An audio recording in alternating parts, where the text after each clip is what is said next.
ਧੰਨ ਵਾਹਿਗੁਰੂ ਸਾਹਿਬ ਜੀਓ। ਪੰਜ ਤਤ ਕੋ ਤਨ ਰਚਿਓ,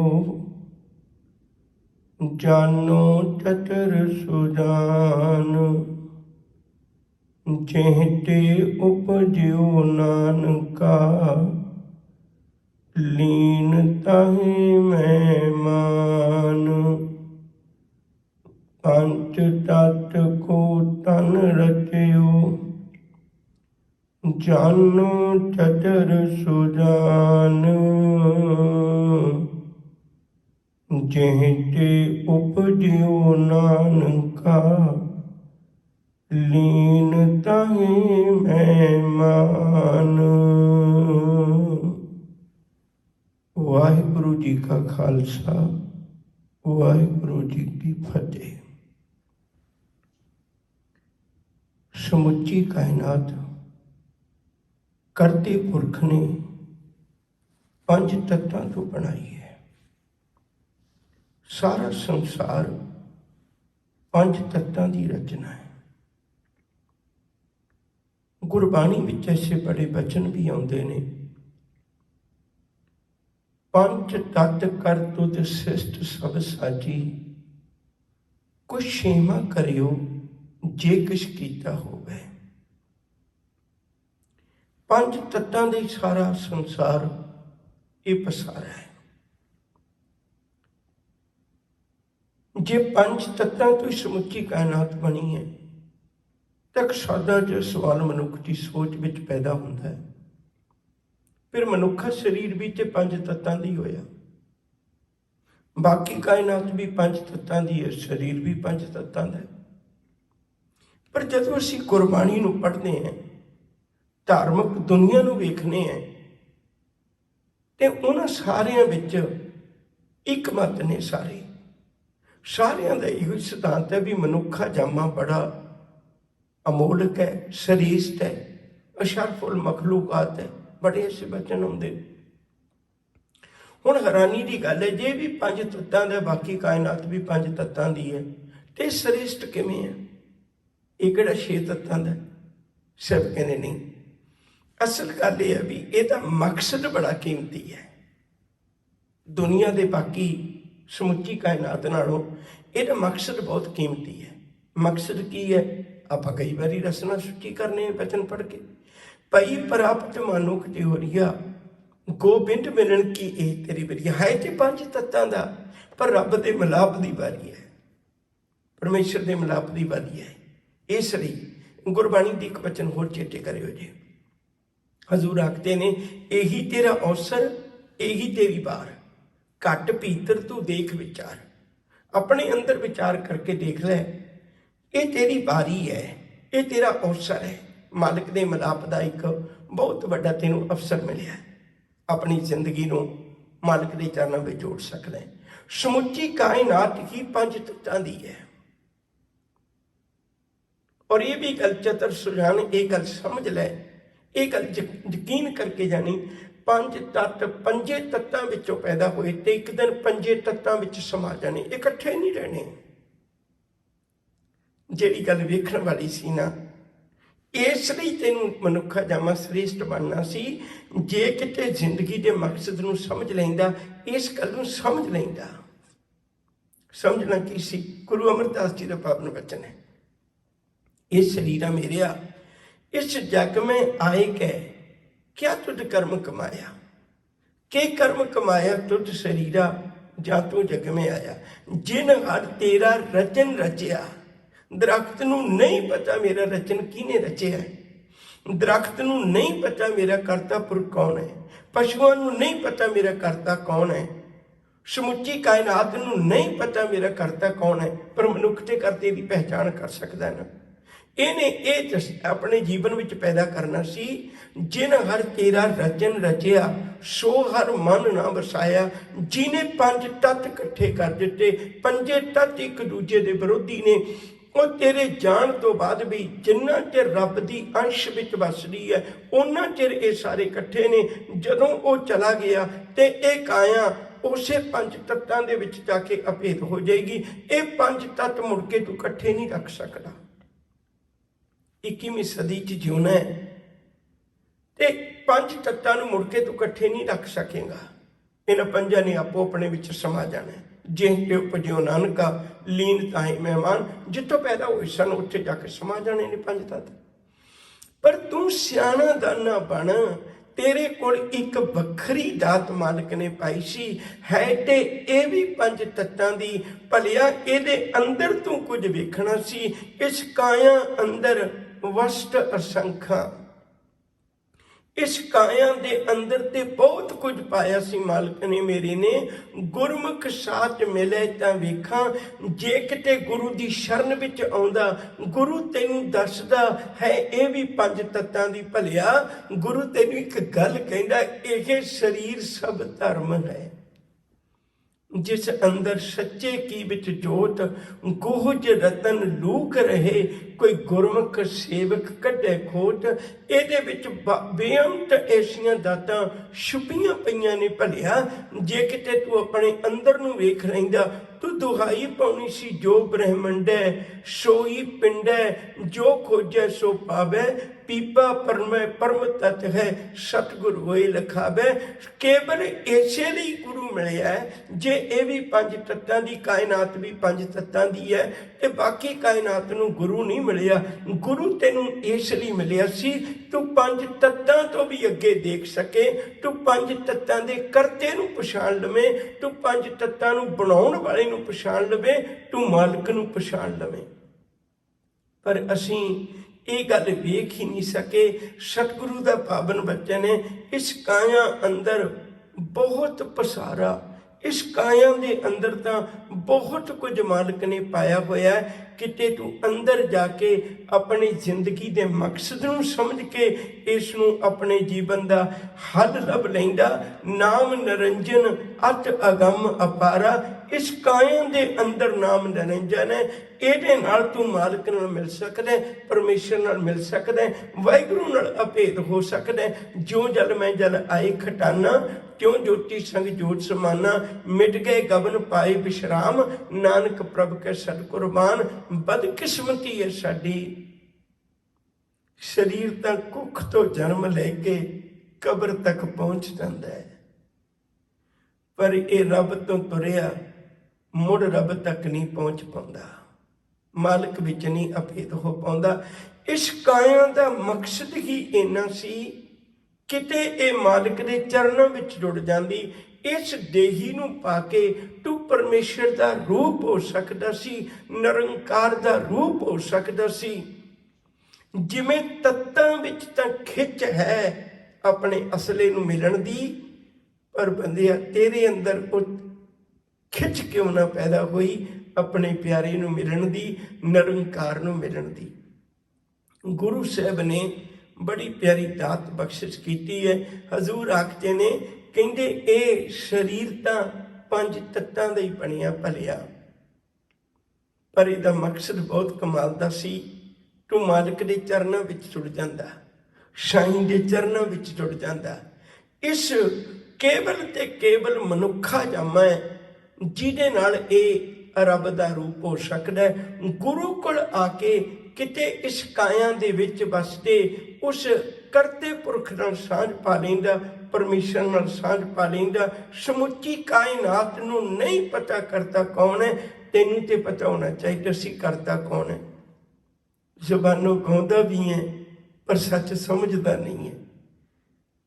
ਤੂੰ ਕਰਤਾ ਸਚਿਆਰ ਮੈਂਡਾ ਸਾਈਂ, ਜੋ ਤੋ ਭਾਵੈ ਸੋਈ ਥੀਸੀ, ਜੋ ਤੂੰ ਦੇ ਸੋਈ ਹਉ ਪਾਈ। ਤੂੰ ਕਰਤੇ ਦੀ ਪਹਿਚਾਣ ਕਰਨੀ ਸੀ। ਤੂੰ ਸਰੀਰ ਨਾਲ ਹੀ ਜੁੜਿਆ ਰਹਿ ਗਿਆ, ਤੂੰ ਪੰਜ ਤੱਤਾਂ ਨਾਲ ਹੀ ਜੁੜਿਆ ਰਹਿ ਗਿਆ, ਸਰੀਰ ਨੂੰ ਹੀ ਪਲੋਸ ਕੇ ਰੱਖਦਾ ਰਹਿ ਗਿਆ। ਸਰੀਰ ਵਾਸਤੇ ਘਰ ਬਣਾਉਂਦਾ, ਸਰੀਰ ਨੂੰ ਪਾਲਦਾ, ਸਰੀਰ ਨੂੰ ਸੰਭਾਲਦਾ, ਸਰੀਰ ਦਾ ਸ਼ਿੰਗਾਰ ਕਰਦਾ, ਕਿਤੇ ਅੰਦਰਲਾ ਸ਼ਿੰਗਾਰ ਕਰ ਲੈਂਦਾ, ਕਿਤੇ ਉਵੇਂ ਤਿਆਰ ਕਰ ਲੈਂਦਾ। ਹਜ਼ੂਰ ਦੇ ਕਿੱਡੇ ਪਿਆਰੇ ਬਚਨ ਨੇ, ਕਹਿੰਦੇ ਸਜਣਾ ਜਿੰਨਾ ਮਰਜ਼ੀ ਸੰਭਾਲ ਲੈ, ਪਰ ਇਹ ਯਕੀਨ ਕਰਕੇ ਜਾਣੀ ਕੱਪੜ ਰੂਪ ਸੁਹਾਵਣਾ, ਛੱਡ ਦੁਨੀਆ ਅੰਦਰ ਜਾਵਣਾ। ਮੰਦਾ ਚੰਗਾ ਆਪਣਾ, ਆਪੇ ਹੀ ਕੀਤਾ ਪਾਵਣਾ। ਇਹ ਕੱਪੜਾ ਭਾਵੇਂ ਜਿੱਡਾ ਮਰਜ਼ੀ ਸੋਹਣਾ ਹੋਵੇ, ਜਿੱਡਾ ਮਰਜ਼ੀ ਵਧੀਆ ਹੋਵੇ, ਪਰ ਇਹ ਯਕੀਨ ਕਰਕੇ ਜਾਣੀ ਇਹਨੂੰ ਇੱਕ ਦਿਨ ਦੁਨੀਆ 'ਚ ਛੱਡ ਕੇ ਜਾਣਾ ਹੈ। ਅੱਜ ਤੱਕ ਕੋਈ ਨਹੀਂ ਹੋਇਆ ਜਿਹੜਾ ਆਪਣੇ ਸਰੀਰ ਨੂੰ ਨਾਲ ਲੈ ਗਿਆ ਹੋਵੇ। ਹਜ਼ੂਰ ਦਾ ਬੋਲ ਬੜੇ ਪਿਆਰ ਨਾਲ ਸੁਣਿਓ। ਕਿਉਂ ਸਰੀਰ ਨਾਲ ਜੁੜੀ ਬੈਠਾ ਹੈ? ਇਹਦੇ ਅੰਦਰ ਝਾਤ ਮਾਰ ਲੈਂਦਾ, ਇਹਦੇ ਅੰਦਰੋਂ ਲੱਭ ਲੈਂਦਾ ਕਿਤੇ।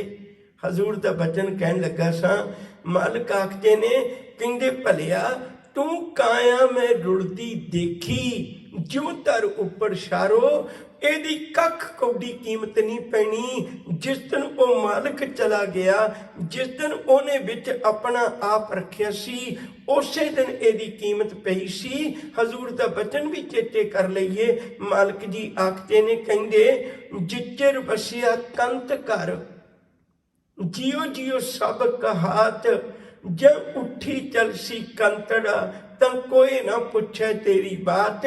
ਜਦੋਂ ਕੰਤ ਉੱਠ ਗਿਆ ਉਦੋਂ ਪੰਜ ਤੱਤਾਂ ਦਾ ਪੁਤਲਾ ਪਿਆ ਹੁੰਦਾ, ਪਰ ਤੇਰੇ ਕੋਈ ਨੇੜੇ ਨਹੀਂ ਲੱਗਦਾ। ਨਜ਼ਦੀਕੀ ਰਿਸ਼ਤੇ ਵੀ ਆਪਣਾ ਰੂਪ ਵਟਾ ਲੈਂਦੇ ਨੇ। ਸਤਿਗੁਰੂ ਦਾ ਬਚਨ ਪੜ੍ਹਦੇ ਹੋ, ਕਹਿੰਦੇ ਇਹ ਸਾਰਾ ਸੰਸਾਰ ਇੱਕ ਪਲ ਦੇ ਵਿੱਚ ਚਿਤ ਵੇਲੇ ਕੈਸਨ ਪ੍ਰੇਤ, ਉਸੇ ਵੇਲੇ ਤੈਨੂੰ ਪ੍ਰੇਤ ਕਹਿਣ ਲੱਗ ਪੈਂਦੇ ਨੇ। ਕਈ ਵਾਰੀ ਇਹ ਗੱਲ ਦੁਹਰਾਉਣਾ, ਕਦੇ ਕੋਈ ਹਸਪਤਾਲ ਜਾਂਦਾ, ਐਂਬੂਲੈਂਸ ਆਉਂਦੀ ਜਾਂ ਕਿਸੇ ਗੱਡੀ ਨਾਲ ਗਿਆ, ਸਾਰੇ ਕਹਿੰਦੇ ਨੇ ਫਲਾਣਾ ਬੰਦਾ ਢਿੱਲਾ ਹੋ ਗਿਆ, ਉਹ ਹਸਪਤਾਲ ਗਏ ਨੇ ਤੇ ਉੱਥੇ ਜਾ ਕੇ ਹੋ ਗਈ ਡੈਥ। ਫਿਰ ਕੋਈ ਵੀ ਨਹੀਂ ਕਹਿੰਦਾ, ਫਿਰ ਸਾਰੇ ਹੀ ਕਹਿੰਦੇ ਨੇ ਡੈਡ ਬੋਡੀ ਆ ਗਈ ਕਿ ਨਹੀਂ, ਡੈਡ ਬੋਡੀ ਕਿੰਨੇ ਵਜੇ ਆਉਣੀ ਹੈ, ਸਰੀਰ ਕਿੰਨੇ ਵਜੇ ਆਉਣਾ ਹੈ। ਹੁਣ ਕੋਈ ਨਹੀਂ ਕਹਿੰਦਾ। ਜਿਤ ਦਿਨ ਦੇਹੇ ਬਿਨਸ ਸੀ, ਤਿਤ ਵੇਲੇ ਕੈਸਨ ਪ੍ਰੇਤ, ਭਲਿਆ ਉਸੇ ਦਿਨ ਜਿਸ ਦਿਨ ਮਾਲਕ ਦਾ ਰੂਪ ਵਿੱਚੋਂ ਚਲਾ ਗਿਆ, ਤੇਰਾ ਉਸੇ ਦਿਨ ਨਾ ਥਾਂ ਬਦਲ ਜਾਣਾ ਹੈ। ਗੁਰੂ ਨਾਨਕ ਸਾਹਿਬ ਦਾ ਬੋਲ ਚੇਤੇ ਕਰੋ ਜੀ, ਧਨ ਜੋਬਨ ਅਰ ਫੁੱਲੜਾ, ਨਾਠੀ ਵਾਲੇ ਦਿਨ ਚਾਰ, ਪੱਬਣ ਕੇਰੇ ਪੱਥ ਜਿਉਂ ਢਲ ਢੁਲ ਜੁਮਣ ਹਾਰ, ਰੰਗ ਮਾਣ ਲੈ ਪਿਆਰਿਆ ਜਾਂ ਜੋਬਨ ਨਾ ਖੁੱਲਾ, ਦਿਨ ਥੋੜੜੇ ਥੱਕੇ ਪਿਆ ਪੁਰਾਣਾ ਚੋਲਾ, ਸੱਜਣ ਮੇਰੇ ਰੰਗਲੇ ਜਾਏ ਸੁੱਟੇ ਜੀ ਰਾਣ, ਹੰਪੀ ਬੰਜਾਂ ਡੂਮਣੀ ਰੋਵਾਂ ਝੀਣੀ ਬਾਣ, ਕੀ ਨਾ ਸੁਣਹੀ ਗੋਰੀਏ ਆਪਨ ਕੰਨੀ ਸੋਏ, ਲੱਗੀ ਆਵੇ ਸਹੁਰੇ ਨਿਤ ਨਾ ਪਈਏ ਕੋਈ। ਪੰਜ ਤੱਤਾਂ ਦਾ ਸਰੀਰ ਸੀ। ਇਹਨਾਂ ਪੰਜੇ ਤੱਤ ਇੱਕ ਦੂਜੇ ਦੇ ਵਿਰੋਧੀ ਨੇ। ਇਹ ਕੋਈ ਵੀ ਕਿਸੇ ਨਾਲ ਨਹੀਂ ਰਲਦਾ, ਸਾਰੇ ਵਿਰੋਧੀ ਨੇ। ਕਦੇ ਸੋਚ ਕੇ ਦੇਖਿਓ, ਆਮ ਕਰਕੇ ਘਰਾਂ ਦੇ ਵਿੱਚ ਆਪਾਂ ਨਿੱਤ ਦਿਹਾੜੇ ਆਪਣੀ ਜ਼ਿੰਦਗੀ 'ਚ ਵੇਖਨੇ ਆ, ਧੀਆਂ ਬੱਚੀਆਂ ਅੱਗ 'ਤੇ ਰੱਖ ਕੇ ਕੋਈ ਪਦਾਰਥ ਬਣਾਉਣਾ, ਪਾਣੀ ਗਰਮ ਕਰਨਾ, ਤਾਂ ਵਿੱਚ ਭਾਂਡਾ ਇੱਕ ਪਰਤ ਹੁੰਦੀ ਹੈ। ਸਿੱਧਾ ਪਾਣੀ ਤੁਸੀਂ ਕਦੇ ਵੀ ਅੱਗ 'ਤੇ ਨਹੀਂ ਰੱਖਦੇ। ਅੱਗ 'ਤੇ ਪਾਣੀ ਦੀ ਨਹੀਂ ਬਣਦੀ, ਆਕਾਸ਼ ਦੀ ਨਹੀਂ ਬਣਦੀ। ਇਹ ਪੰਜ ਹੀ ਤੱਤ ਵੱਖੋ ਵੱਖਰੇ ਨੇ। ਬਹੁਤ ਵਾਰੀ ਪੜ੍ਹਦੇ ਹੋ, ਬਹੁਤ ਵਾਰੀ ਸੁਣਦੇ ਹੋ। ਇੱਕ ਅੰਸ਼ ਹੈ ਧਰਤੀ ਦਾ, ਦੂਜਾ ਆਕਾਸ਼ ਦਾ, ਤੀਜਾ ਅਗਨੀ ਦਾ, ਚੌਥਾ ਹਵਾ ਦਾ, ਇਹਦੇ ਅੰਦਰ ਪੰਜਵਾਂ ਪਾਣੀ ਦਾ। ਇਹ ਸਾਰੀ ਚੀਜ਼ਾਂ ਵੱਖੋ ਵੱਖਰੀਆਂ ਮਾਲਕ ਨੇ ਇਹਦਾ ਜੋੜ ਜੁੜ ਕੇ ਤੇਰੀ ਕਾਇਆ ਨੂੰ ਬਣਾਇਆ ਸੀ, ਸਮੁੱਚੀ ਕਾਇਨਾਤ ਨੂੰ ਬਣਾਇਆ ਸੀ। ਸਮੁੱਚੀ ਕਾਇਨਾਤ ਵਿੱਚ ਤੂੰ ਤਾਂ ਸ੍ਰੇਸ਼ਟ ਹੈ ਜੇ ਕਿਤੇ ਤੂੰ ਆਪਣੇ ਅੰਦਰ ਝਾਤ ਮਾਰ ਕੇ ਇਸ ਗੱਲ ਨੂੰ ਵੇਖ ਲੈਂਦਾ, ਮੈਂ ਕਰਤੇ ਪੁਰਖ ਨੂੰ ਮਿਲਣਾ, ਮੈਂ ਪਰਮੇਸ਼ਰ ਨੂੰ ਮਿਲਣਾ। ਰੋਜ਼ ਪੜ੍ਹਦੇ ਹੋਵੋਗੇ, ਕਈ ਚੀਜ਼ਾਂ ਸਾਡੇ ਬਹੁਤ ਨਜ਼ਦੀਕ ਨੇ ਪਰ ਅਸੀਂ ਸਮਝ ਨਹੀਂ ਪਾਉਂਦੇ। ਤੂੰ ਠਾਕਰ ਤੁਮ ਪੈ ਅਰਦਾਸ, ਜੀਓ ਪਿੰਡ ਸਭ ਤੇਰੀ ਰਾਸ। ਕਿਹਦੀ ਰਾਸ ਹੈ? ਜੀਓ ਪਿੰਡ ਸਭ ਤੇਰੀ ਰਾਸ। ਪਿੰਡ ਦਾ ਮਤਲਬ ਸਰੀਰ, ਸਰੀਰ ਵੀ ਤੇਰੀ ਰਾਸ ਹੈ ਤੇ ਇਹਦੇ ਵਿਚਲਾ ਜੀਓ ਵੀ ਤੇਰੀ ਰਾਸ ਹੈ। ਛੋਟੀ ਜਿਹੀ ਇੱਕ ਗੱਲ ਕਵਾਂ, ਹਰ ਬੰਦੇ ਦੀ ਜ਼ਿੰਦਗੀ 'ਚ ਇੱਕ ਸਮਾਂ ਹੁੰਦਾ ਹੈ ਜਦੋਂ ਬੱਚੇ ਪੜ੍ਹ ਲਿਖ ਜਾਂਦੇ ਨੇ ਤੇ ਉਹਨਾਂ ਨੂੰ ਲੱਗਣ ਲੱਗ ਪੈਂਦਾ ਹੈ ਉਹ ਸਾਡੇ ਬਜ਼ੁਰਗ ਸ਼ਾਇਦ ਉਨੇ ਸਿਆਣੇ ਨਹੀਂ ਜਿੰਨੇ ਅਸੀਂ ਸਿਆਣੇ ਹੋ ਗਏ। ਹਾਲਾਂਕਿ ਹੁੰਦਾ ਇਹ ਹੈ ਵੀ ਬਜ਼ੁਰਗਾਂ ਦੇ ਕੋਲ, ਮਾਂ ਬਾਪ ਕੋਲ ਤਾਂ ਇੱਕ ਤਜਰਬਾ ਹੈ, ਲੰਮੀ ਉਮਰ ਦਾ ਤਜਰਬਾ ਉਹਨਾਂ ਕੋਲ, ਪਰ ਖੈਰ ਹਰ ਬੰਦੇ ਦੀ ਜ਼ਿੰਦਗੀ 'ਚ ਆਉਂਦਾ। ਇਵੇਂ ਇੱਕ ਨੌਜਵਾਨ, ਉਹ ਯੂਨੀਵਰਸਿਟੀ ਤੋਂ ਪੜ੍ਹ ਕੇ ਆਇਆ ਕਰੇ, ਤੇ ਆਪਣੇ ਬਾਪ ਨਾਲ ਰੋਜ਼ ਦਿਹਾੜੇ ਪ੍ਰਸ਼ਾਦਾ ਪਾਣੀ ਛਕਣ ਲੱਗੇ, ਚਰਚਾ ਚੱਲ ਪੈਣੀ। ਉਹਦੇ ਬਾਪ ਨੇ ਹਰ ਰੋਜ਼ ਹੀ ਗੱਲ ਕਹਿਣੀ, ਪੁੱਤ ਰੱਬ ਦਾ ਸ਼ੁਕਰ ਕਰਿਆ ਕਰ। ਉਹਨੇ ਇੱਕੋ ਗੱਲ ਕਹਿਣੀ ਪੁੱਤਰ ਨੇ ਵੀ ਕਿਹੜੇ ਰੱਬ ਦੀਆਂ ਗੱਲਾਂ ਕਰਦੇ ਹੋ, ਇਹ ਮਨੁੱਖ ਨੇ ਡਰ ਕੇ ਐਵੇਂ ਬਣਾਏ ਹੋਏ ਵਹਿਮ ਨੇ। ਕੌਣ ਹੈ ਰੱਬ, ਮੈਨੂੰ ਦੱਸੋ। ਇਹ 5 ਤੱਤਾਂ ਦੀ ਸ੍ਰਿਸ਼ਟੀ ਬਣੀ ਹੈ, ਆਹ ਬਣਿਆ ਉਹ ਬਣਿਆ, ਉਹਨੇ ਸਾਰੀਆਂ ਗੱਲਾਂ ਕਰ ਦੇਣੀਆਂ। ਇੱਕ ਦਿਨ ਬੜਾ ਉਸ ਬਾਪ ਨੂੰ ਫਿਕਰ ਹੋਇਆ, ਜਿਸ ਰਾਹ ਖੁਸ਼ਕ ਰਸਤੇ ਤੇ ਮੇਰਾ ਪੁੱਤ ਤੁਰ ਰਿਹਾ ਉਹ ਜ਼ਿੰਦਗੀ ਰੇਗਿਸਤਾਨ ਦੀ ਹੈ, ਜਿੱਥੇ ਸਦਾ ਵਿਕਾਸ ਨਹੀਂ ਹੁੰਦਾ, ਹਰਿਆਵਲ ਨਹੀਂ ਹੁੰਦੀ, ਸ਼ੁਭ ਗੁਣਾਂ ਦੀ ਦਾਤ ਨਹੀਂ ਹੁੰਦੀ।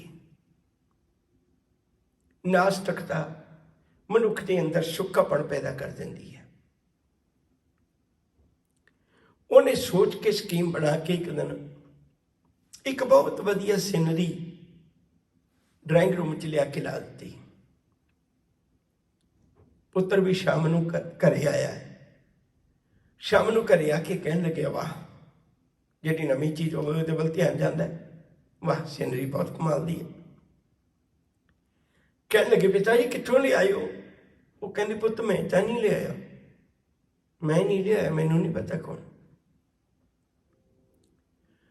ਕਹਿੰਦੇ, ਅੱਛਾ, ਤੇ ਤੁਸੀਂ ਨਹੀਂ ਲਿਆਏ ਤੇ ਮੈਂ ਤੇ ਤੁਸੀਂ ਆਪਾਂ ਦੋਵੇਂ ਜਣੇ ਬਾਹਰ ਜਾਂਦੇ ਆ, ਮਾਂ ਤੇ ਕਦੇ ਬਾਹਰ ਜਾਂਦੀ ਨਹੀਂ, ਬਹੁਤਾ ਜਾਏਗੀ ਤੇ ਸਾਡੇ ਨਾਲ ਜਾਏਗੀ। ਫਿਰ ਵੀ ਮਾਂ ਨੂੰ ਪੁੱਛਿਆ, ਮਾਂ ਕੋਈ ਆਇਆ ਸੀ ਰਿਸ਼ਤੇਦਾਰ, ਇਹ ਸਿੰਧੀ ਕੌਣ ਲਿਆਇਆ? ਮਾਂ ਕਹਿਣ ਲੱਗੀ, ਪੁੱਤ ਮੈਨੂੰ ਤਾਂ ਨਹੀਂ ਪਤਾ, ਮੈਨੂੰ ਨਹੀਂ ਪਤਾ। ਹੈਰਾਨੀ ਹੋਈ, ਘਰ ਆਪਣਾ 3 ਜਣੇ ਰਹਿੰਦੇ ਆ, ਮੈਂ ਪੁੱਛਦਾ ਤੁਸੀਂ ਲਿਆਏ ਨਹੀਂ, ਤੁਸੀਂ ਕਹਿੰਦੇ ਮੈਂ ਲਿਆਇਆ ਨਹੀਂ, ਤੇ ਐਵੇਂ ਕਿਵੇਂ ਹੋ ਗਿਆ? ਪਿਓ ਨੇ ਮੱਥੇ ਹੱਥ ਮਾਰਿਆ। ਉਹ ਕਹਿੰਦੇ, ਪੁੱਤ ਮੈਨੂੰ ਸਮਝ ਲੱਗ ਗਈ। ਕਹਿੰਦੇ, ਹਾਂ। ਕਹਿੰਦੇ, ਪੁੱਤਰ 4-5 ਦਿਨ ਹੋਏ ਤੂੰ ਕੁਛ ਇੱਕ ਰੰਗਾਂ ਦਾ ਡੱਬਾ ਲਿਆਇਆ ਸੀ। ਉਹਨੇ ਆਖਿਆ, ਹਾਂ ਮੈਂ ਕੁਛ ਯੂਨੀਵਰਸਿਟੀ ਦਾ ਕੰਮ ਕਰਨਾ ਸੀ, ਅਸਾਈਨਮੈਂਟ ਸੀ। ਕਹਿਣ ਲੱਗੇ, ਤੂੰ ਉੱਥੇ ਪੇਪਰ ਵੀ ਰੱਖੇ ਸੀ? ਕਹਿੰਦੇ, ਹਾਂ। ਕਹਿੰਦੇ, ਪੁੱਤੇ ਆਪੇ ਬਣ ਗਈ, ਮੈਨੂੰ ਲੱਗਦਾ ਆਪੇ ਬਣ ਗਈ ਏ। ਪੁੱਤ ਬੜਾ ਖੜਖੜਾ ਕੇ ਹੱਸਿਆ, ਕਹਿਣ ਲੱਗੇ, ਬਾਪੂ ਮੈਂ ਤਾਂ ਹੀ ਕਹਿਣਾ ਬਈ ਇਹ ਜ਼ਮਾਨਾ ਬਦਲ ਗਿਆ, ਹੁਣ ਬਹੁਤ ਜ਼ਿਆਦਾ ਅੱਗੇ ਤਰੱਕੀ ਹੋ ਗਈ ਹੈ ਤੇ ਤੁਸੀਂ ਪੁਰਾਣੀਆਂ ਹੀ ਗੱਲਾਂ ਕਰਦੇ ਰਹਿੰਦੇ ਹੋ। ਆਪਣੇ ਆਪ ਸਿਨਰੀਆਂ ਨਹੀਂ ਕਦੇ ਬਣਦੀਆਂ, ਆਪਣੇ ਆਪ ਕਿਵੇਂ ਬਣ ਗਈ? ਕਹਿਣ ਲੱਗੇ, ਪੁੱਤ ਮੈਨੂੰ ਲੱਗਦਾ ਵੀ ਬਣ ਗਈ ਹੋਣੀ ਹੈ। ਕਹਿੰਦੇ, ਨਹੀਂ ਬਾਪੂ ਆਪਣੇ ਆਪ ਨਹੀਂ ਬਣਦੀ, ਮੈਂ ਤੁਹਾਨੂੰ ਕੋਲ ਹੋ ਕੇ ਨਜ਼ਦੀਕ ਹੋ ਕੇ ਦੱਸ ਦਿੰਦਾ। ਉਹਨੇ ਇੱਕ ਕੋਨੇ ਵਿੱਚ ਲਿਖਿਆ ਨਾਮ ਵੀ ਦੱਸ ਦਿੱਤਾ ਪੜ੍ਹ ਕੇ। ਕਹਿਣ ਲੱਗੇ, ਫਲਾਣੇ ਦੀ ਬਣੀ ਹੋਈ ਹੈ, ਇਸ ਪੇਂਟਰ ਦੀ, ਇਸ ਕਾਰੀਗਰ ਦੀ, ਬੜੀ ਮਹਿੰਗੀ ਮਿਲਦੀ ਹੈ, ਇਵੇਂ ਕਿਵੇਂ ਬਣ ਗਈ? ਕਹਿੰਦੇ, ਪੁੱਤ ਇੱਕ ਨਿੱਕੀ ਜਿਹੀ ਸੀਨਰੀ ਨਹੀਂ ਬਣ ਸਕਦੀ ਆਪ, ਤੂੰ ਨੇੜੇ ਹੋਇਆ ਤੇ ਉਹਦੇ ਬਣਾਉਣ ਵਾਲੇ ਦਾ ਨਾਮ ਵੀ ਲੱਭ ਗਿਆ। ਮੈਂ ਤੈਨੂੰ ਇਹੀ ਗੱਲਾਂ ਤੇ ਰੋਜ਼ ਕਹਿਣਾ, ਓਏ ਏਡੀ ਵੱਡੀ ਦੁਨੀਆ ਆਪਣੇ ਆਪ ਕਿਵੇਂ ਬਣ ਗਈ, ਆਹ ਸਮੁੱਚੀ ਕਾਇਨਾਤ ਕਿਵੇਂ ਬਣ ਗਈ? ਤੂੰ ਥੋੜਾ ਜਿਹਾ ਨੇੜੇ ਹੋ ਕੇ ਦੇਖ, ਕਿਸੇ ਨਾ ਕਿਸੇ ਕੋਨੇ ਵਿੱਚੋਂ ਤੈਨੂੰ ਉਸ ਕਾਦਰ ਦਾ ਨਾਮ ਵੀ ਲੱਭ ਜਾਣਾ ਹੈ, ਤੈਨੂੰ ਮਾਲਕ ਦਾ ਨਾਮ ਵੀ ਲੱਭ ਜਾਣਾ ਹੈ, ਪਰ ਤੂੰ ਵੇਖਦਾ ਹੀ ਨਹੀਂ, ਤੇਰੀਆਂ ਹੰਕਾਰੀ ਅੱਖਾਂ ਵੇਖਦੀਆਂ ਹੀ ਨਹੀਂ। ਅੱਜ ਪਹਿਲਾ ਦਿਨ ਹੈ ਵੀ ਉਹਦੇ ਗੱਲ ਲੱਗਿਆ। ਕਹਿਣ ਲੱਗੇ, ਬਾਪੂ ਸੱਚ ਕਰਕੇ ਜਾਣੀ ਤੂੰ ਜਿੱਤ ਗਿਆ। ਕਹਿੰਦੇ, ਨਹੀਂ ਪੁੱਤਰਾ, ਜਿੱਤ ਹਮੇਸ਼ਾ ਗੁਰੂ ਦੀ ਹੁੰਦੀ ਹੈ, ਸੱਚ ਕਰਕੇ ਜਾਣੇ। ਮੈਂ ਬੇਨਤੀ ਕਰਾਂ, ਅਸੀਂ ਕਾਇਆਂ ਦੇ ਮਗਰ ਹੀ ਤੁਰੇ ਰਹਿੰਦੇ ਹਾਂ, ਸਿਰਫ ਕਾਇਆਂ ਦੇ ਰਿਸ਼ਤੇ ਹੀ ਪਾਲਦੇ ਹਾਂ, ਇਹਦੇ ਅੰਦਰ ਵਸਦੇ ਰੱਬ ਨਾਲ ਕਦੇ ਸਾਂਝ ਹੀ ਨਹੀਂ ਪਾਈ। ਕੁਦਰਤ ਵਿੱਚ ਵਸਦੇ ਕਰਤੇ ਨੂੰ ਕਦੇ ਪਛਾਣਿਆ ਹੀ ਨਹੀਂ। ਜਿਸ ਦਿਨ ਕਾਦਰ ਦੀ ਗੱਲ ਨੂੰ ਪਛਾਣ ਲਿਆ, ਉਸ ਦਿਨ ਤੇਰੀ ਜ਼ੁਬਾਨੋਂ ਕੁਦਰਤ ਦੀ ਪੂਜਾ ਵੀ ਖਤਮ ਹੋ ਜਾਣੀ ਹੈ। ਤੇਰੇ ਅੰਦਰੋਂ ਇੱਕ ਗੱਲ ਨਿਕਲਣੀ, ਬਲਿਹਾਰੀ ਕੁਦਰਤ ਵਸਿਆ, ਤੇਰਾ ਅੰਤ ਨਾ ਜਾਈ ਲਖਿਆ। ਉਹ ਕੁਦਰਤ ਵਿੱਚ ਵਸਣ ਵਾਲੇ ਕਰਦੇ ਆ, ਮੈਂ ਅੱਜ ਤੈਨੂੰ ਨਮਸਕਾਰ ਕਰਨਾ। ਇੱਕ ਕਵੀ ਕਿਸੇ ਫੁੱਲ ਕੋਲ ਖਲੋਤਾ ਹੈ, ਉਹਨੇ ਬੜਾ ਪਿਆਰਾ ਫੁੱਲ ਨੂੰ ਪਿਆਰ ਕੀਤਾ, ਚੁੰਮਿਆ। ਕੁਝ ਦੂਰੀ ਤੇ ਇੱਕ ਮਨੁੱਖ ਖਲੋਤਾ ਹੈ, ਉਹ ਬੜਾ ਖੜਖੜਾ ਕੇ ਹੱਸਿਆ। ਕਹਿੰਦੇ, ਭਲਿਆ ਕਈ ਵਾਰੀ ਮਨੁੱਖ ਜਿਹੜਾ ਉਹ ਇਹੋ ਜਿਹੀਆਂ ਕਮਲੀਆਂ ਗੱਲਾਂ ਕਰਨ ਲੱਗ ਪੈਂਦਾ, ਦੂਜੇ ਦੇਖ ਕੇ ਉਹਨੂੰ ਬੌਰਾ ਕਹਿਣ ਲੱਗ ਪੈਂਦੇ ਨੇ। ਪੁੱਛਿਆ ਕਿਉਂ? ਕਹਿਣ ਲੱਗੇ ਚੁੰਮਣ ਵਾਲੀ ਕਿਹੜੀ ਗੱਲ ਹੈ, ਤੂੰ ਕੱਲ ਮੈਨੂੰ ਇੱਥੇ ਹੀ ਮਿਲੀ। ਉਹਨੇ ਆਖਿਆ ਠੀਕ ਹੈ। ਦੂਜੇ ਦਿਨ ਮਿਲੇ। ਉਹ ਕਹਿਣ ਲੱਗਿਆ ਦੇਖ ਤੇਰਾ ਫੁੱਲ ਤੋੜ ਕੇ ਮੈਂ ਲੈ ਕੇ ਗਿਆ ਸੀ ਲੈਬੋਰਟਰੀ 'ਚ, ਇਹਦੇ 'ਚ ਇਹ ਤੱਤ ਨੇ, ਮੈਂ ਇੱਕ ਇੱਕ ਚੀਜ਼ ਚੈੱਕ ਕਰਕੇ ਆਇਆ, ਇਹਨਾਂ ਚੀਜ਼ਾਂ ਤੋਂ ਮਿਲ ਕੇ ਫੁੱਲ ਬਣਿਆ ਹੋਇਆ। ਹੁਣ ਦੱਸ ਤੂੰ ਕਾਹਨੂੰ ਪਿਆਰ ਕਰਦਾ ਸੀ? ਉਹ ਕਹਿੰਦੇ ਬਈ ਮੇਰਾ ਜੀ ਕਰਦਾ ਹੈ ਤੂੰ ਇੱਕ ਦਿਨ ਮੇਰੇ ਕੋਲ ਇੰਤਜ਼ਾਰੀ ਕਰਵਾਈ ਹੈ ਨਾ, ਤੇ ਮੇਰਾ ਜੀ ਕਰਦਾ ਮੈਂ ਤੈਨੂੰ ਵੀ ਇੰਤਜ਼ਾਰੀ ਕਰਵਾਵਾਂ, ਤੂੰ ਵੀ ਕੱਲ ਆਵੀਂ ਇਸੇ ਵੇਲੇ। ਉਹਨੇ ਆਖਿਆ ਠੀਕ ਹੈ। ਉਹ ਦੂਜੇ ਦਿਨ ਜਿਹੜੇ ਜਿਹੜੇ ਤੱਤ ਨੇ ਗਿਣ ਕੇ ਦੱਸੇ ਸਨ ਉਹ ਬਾਜ਼ਾਰੋਂ ਲੈ ਆਇਆ ਤੇ ਲਿਆ ਕੇ ਉਹਨੂੰ ਦੇਣ ਲੱਗਿਆ। ਕਹਿਣ ਲੱਗਿਆ ਇਹੀ ਤੱਤ ਸਨ? ਕਹਿੰਦੇ ਬਿਲਕੁਲ। ਕਹਿੰਦੇ ਤੱਤ ਲੈ ਜੋ ਫੁੱਲ ਬਣਾ ਲਈ, ਲੈਬੋਰਟਰੀ 'ਚ ਫੁੱਲ ਬਣਾ ਲਈ। ਉਹ ਕਹਿੰਦਾ ਨਹੀਂ ਇਵੇਂ ਨਹੀਂ ਬਣਦਾ। ਕਹਿੰਦਾ ਬਸ ਮੈਂ ਜਿਹਦੇ ਕਰਤੇ ਨੇ ਨਿਯਮ ਬਣਾਏ ਨੇ ਨਾ, ਬੀਜ ਕਿਹੜੇ ਰੰਗ ਦਾ ਹੈ, ਦਰਖਤ ਕਿਹੜੇ ਰੰਗ ਦਾ ਹੈ, ਟਾਹਣੀ ਕਿਹੜੇ ਰੰਗ ਦੀ ਹੈ, ਪੱਤੇ ਕਿਹੜੇ ਰੰਗ ਦੇ ਨੇ, ਕੰਡੇ ਕਿਹੜੇ ਰੰਗ ਦੇ ਨੇ, ਫੁੱਲ ਕਿਹੜੇ ਰੰਗ ਦਾ ਹੈ, ਫੁੱਲ ਵਿੱਚ ਖੁਸ਼ਬੂ ਕਿਵੇਂ ਵੱਖਰੀ ਹੈ, ਸਾਰੀ ਟਾਹਣੀ ਵਿੱਚ, ਸਾਰੇ ਪੱਤਿਆਂ 'ਚ, ਸਾਰੇ ਤਣੇ 'ਚ, ਜੜ੍ਹਾਂ ਤੱਕ ਫੁੱਲ ਕੇ ਵੇਖ ਲੈ, ਕਿਤੇ ਤੈਨੂੰ ਖੁਸ਼ਬੂ ਨਹੀਂ ਲੱਭਣੀ। ਜਿਹੜਾ ਕਰਤਾ ਪੁਰਖ ਇੱਕੋ ਤੇ ਕਰਦਾ ਹੈ ਨਾ, ਮੈਂ ਉਹਨੂੰ ਨਮਸਕਾਰ ਕਰਨਾ, ਉਹਨੂੰ ਪਿਆਰ ਕਰਨਾ ਹੈ। ਸੱਚ ਕਰਕੇ ਜਾਣਿਓ ਗੁਰੂ ਤੇਗ ਬਹਾਦਰ ਸਾਹਿਬ ਨੇ ਬੜੀ ਕਿਰਪਾ ਕੀਤੀ ਸਾਡੇ ਤੇ। ਪੰਜ ਤਤ ਕੋ ਤਨ ਰਚਿਓ, ਜਾਨੋ ਚਤੁਰ ਸੁਜਾਨ। ਉਹ ਸੁਜਾਨ, ਉਹ ਬੜੇ ਸਿਆਣਿਆਂ ਦਾਨਾ ਕਹਾਉਣ ਵਾਲਿਆ, ਬੜੀਆਂ ਅਕਲਾਂ ਦੇ ਮਾਲਕਾ। ਉਹ ਇਹਨਾਂ ਪੰਜ ਤੱਤਾਂ ਨੇ ਤਾਂ ਪੰਜ ਤੱਤਾਂ 'ਚ ਆਪਣੇ ਆਪ ਮਿਲ ਜਾਣਾ। ਇਹਨਾਂ ਦੇ ਲਈ ਕੋਈ ਉਪਰਾਲਾ ਕਰਨ ਦੀ ਲੋੜ ਨਹੀਂ। ਜਿਹੜਾ ਉਪਰਾਲਾ ਕਰਨ ਦੀ ਲੋੜ ਸੀ ਉਹ ਸੀ ਤੂੰ ਮਾਲਕ ਦੇ ਚਰਨਾਂ ਵਿੱਚ ਜੁੜ ਜਾਂਦਾ। ਇਸ ਕੁਦਰਤ ਦੇ ਨਿਯਮ ਨੂੰ ਸਮਝ ਕੇ ਉਹ ਕਰਤੇ ਪੁਰਖ ਦੀ ਹੁਕਮ ਰਜ਼ਾਈ ਦੇ ਪੈਂਡੇ ਤੇ ਤੁਰ ਪੈਂਦਾ। ਧਰਮ ਕਮਾਉਂਦਾ, ਜ਼ਿੰਦਗੀ 'ਚ ਨੇਕੀ ਕਰਦਾ, ਇਨਸਾਨਾਂ ਵਾਂਗੂ ਜਿਉਂਦਾ, ਚੰਗਾ ਰੱਬ ਦਾ ਬੰਦਾ ਬਣ ਕੇ ਜਿਉਂਦਾ ਤੇ ਮਾਲਕ ਦੇ ਚਰਨਾਂ ਵਿੱਚ ਅਭੇਦ ਹੋ ਜਾਂਦਾ। ਤਾਂ ਤੇ ਤੇਰੀ ਜ਼ਿੰਦਗੀ ਪੰਜ ਤੱਤਾਂ ਦੀ ਸਫਲ ਹੋ ਜਾਣੀ ਸੀ। ਪਰ ਤੂੰ ਤਾਂ ਪੰਜ ਤੱਤਾਂ ਤੱਕ ਹੀ ਰੁਕ ਗਿਆ। ਇਹਦੇ ਅੰਦਰ ਵਸਦੇ ਮਾਲਕ ਨੂੰ ਸਮਝ ਨਹੀਂ ਪਾਇਆ। ਛੋਟੀ ਜਿਹੀ ਗਾਥਾ ਹੋਰ ਕਹਿਣ ਲੱਗਾ, ਫਿਰ ਆਪਾਂ ਸਮਾਪਤੀ ਵਾਲੇ ਪਾਸੇ ਨੂੰ ਤੁਰਦੇ ਹਾਂ। ਬੜੀ ਤਵੱਜੋ ਦੇ ਕੇ ਸੁਣਿਓ। ਫਰੀਦਕੋਟ ਦੇ ਇਲਾਕੇ ਵਿੱਚ ਇੱਕ ਛੱਤਿਆਣਾ ਪਿੰਡ ਹੈ, ਨਗਰ ਹੈ। ਇੱਥੇ ਗੁਰੂ ਗੋਬਿੰਦ ਸਿੰਘ ਸੱਚੇ ਪਾਤਸ਼ਾਹ ਜੀ ਗਏ। ਇੱਥੇ ਇੱਕ ਮੁਸਲਮਾਨ ਫਕੀਰ ਸੀ, ਉਹਨੂੰ ਬਹਿਮੀ ਸ਼ਾਹ ਵੀ ਕਹਿੰਦੇ ਸਨ। ਗੁਰੂ ਗੋਬਿੰਦ ਸਿੰਘ ਜੀ ਦਾ ਮਿਲਾਪ ਹੋਇਆ। ਹੁਣ ਗੁਰੂ ਜੀ ਜਦੋਂ ਵੀ ਜਾਂਦੇ ਸਨ, ਜਿਹੜੇ ਇਹੋ ਜਿਹੇ ਲੋਕ ਹੁੰਦੇ ਸਨ ਉਹ ਆਪਣੀਆਂ ਆਪਣੀਆਂ ਚੀਜ਼ਾਂ ਦਿਖਾਉਂਦੇ ਸਨ। ਆਮ ਕਰਕੇ ਵੀ ਮੈਂ ਧਰਮ ਦੀ ਚਰਚਾ ਕਰਦੇ ਸਨ, ਰੱਬ ਦੀਆਂ ਗੱਲਾਂ ਕਰਦੇ ਸਨ। ਮੈਂ ਇੱਥੇ ਬੈਠਦਾ ਹਾਂ, ਇਹਨਾਂ ਧਾਰਮਿਕ ਚੀਜ਼ਾਂ ਨੂੰ ਪਿਆਰ ਕਰਦਾ। ਇੱਥੇ ਆਦਿਕ ਉਹਨੇ ਕਬਰ ਦਿਖਾਈ। ਸਤਿਗੁਰੂ ਕਹਿਣ ਲੱਗੇ ਕਿਉਂ? ਕਹਿਣ ਲੱਗੇ ਪਾਤਸ਼ਾਹ ਮੈਂ ਤਾਂ ਆਪਣੀ ਕਬਰ ਆਪੇ ਹੀ ਖੁੱਦੀ ਪਈ ਹੈ ਤੇ ਮੈਂ ਤਾਂ ਚੇਤਾ ਰੱਖਣਾ ਵੀ ਇੱਕ ਦਿਨ ਦੁਨੀਆ ਤੋਂ ਜਾਣਾ ਹੈ, ਚਲੇ ਜਾਣਾ, ਇੱਥੇ ਜਾ ਕੇ ਸਮਾ ਜਾਣਾ। ਸਾਹਿਬ ਕਹਿੰਦੇ ਭਲਿਆ ਨਾ, ਇਹ ਤਾਂ ਜਿਹੜਾ ਕੁਦਰਤ ਦਾ ਪ੍ਰੋਸੈਸ ਹੈ, ਇਹਨੇ ਤਾਂ ਕੁਦਰਤ ਦੇ ਨਿਯਮ ਨਾਲ ਆਪੇ ਹੀ ਹੋ ਜਾਣਾ ਹੈ।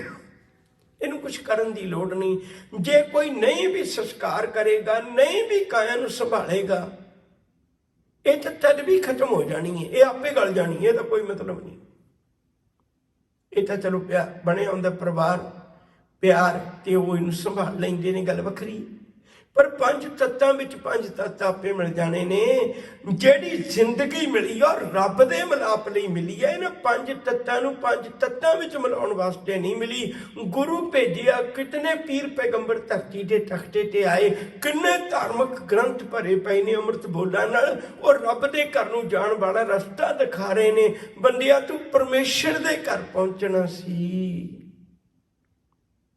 ਪੰਜ ਤੱਤਾਂ ਵਿੱਚ ਪੰਜ ਤੱਤਾਂ ਭੇਦ ਹੋ ਹੀ ਜਾਣੇ ਨੇ।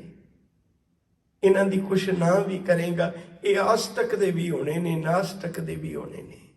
ਜਾਗ ਲੈ ਰੇ ਮਨਾ ਜਾਗ ਲੈ, ਕਹਾਂ ਗਾਫਲ ਸੋਇਆ, ਜੋ ਤਨ ਉਪਜਿਆ ਸੰਗ ਹੀ, ਸੋ ਪੀ ਸੰਗ ਨਾ ਹੋਇਆ। ਗੁਰੂ ਚਰਨਾਂ ਤੇ ਟਹਿ ਪਿਓ ਦਾਤਿਆ, ਨਹੀਂ ਸੀ ਪਤਾ ਸਰੀਰਕ ਤੌਰ ਤੇ ਪਰਿਕਰਮਾ ਕਰਦਾ ਸੀ, ਅੱਜ ਪਤਾ ਲੱਗਿਆ। ਇੱਕ ਕਿਰਪਾ ਕਰ, ਮੈਨੂੰ ਇਹੋ ਜੀ ਸਿੱਖੀ, ਇਹੋ ਜੀ ਦਾਤ ਬਖਸ਼ ਜੀਵਨ ਜਾਚ।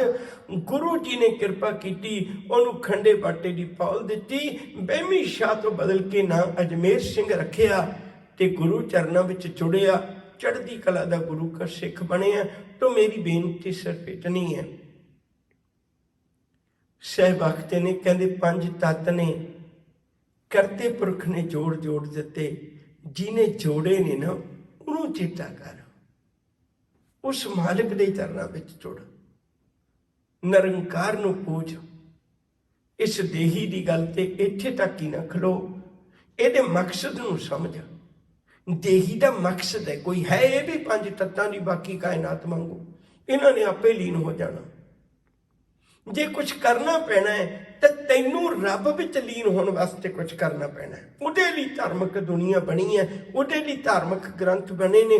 ਤੂੰ ਇੰਨੇ ਚੰਗੇ ਕੰਮ ਕਰ, ਇੰਨੇ ਚੰਗੇ ਕੰਮ ਕਰ, ਇੰਨਾ ਚੰਗਾ ਬਣ ਕੇ ਜੂ ਕੇ ਦਿਖਾ ਦੁਨੀਆ ਵਿੱਚ, ਤਾਂ ਕਿ ਜਿਸ ਦਿਨ ਤੂੰ ਮਾਲਕ ਦੇ ਘਰ ਜਾਏ, ਤੇਰੇ ਸਾਹਮਣੇ ਇਹ ਬੋਲ ਸੱਚ ਹੋ ਜਾਣ, ਜਿਨੀ ਨਾਮ ਤੇ ਆਇਆ ਗਏ ਮਸ਼ੱਕਤ ਕਾਲ, ਨਾਨਕ ਤੇ ਮੁਖ ਉਜਲੇ ਕੀਤੀ ਛੁੱਟੀ ਨਾਲ। ਜਿਨ ਜਿਨ ਨਾਮ ਤੇ ਆਇਆ ਤਿਨ ਕੇ ਕਾਜ ਸਰੇ, ਹਰ ਗੁਰ ਪੂਰਾ ਅਰਾਧਿਆ, ਦਰ ਗਏ ਸੱਚ ਖਰੇ। ਮਾਲਕ ਦੀਆਂ ਨਜ਼ਰਾਂ 'ਚ ਸੱਚ ਕਬੂਲ ਹੋ ਗਏ।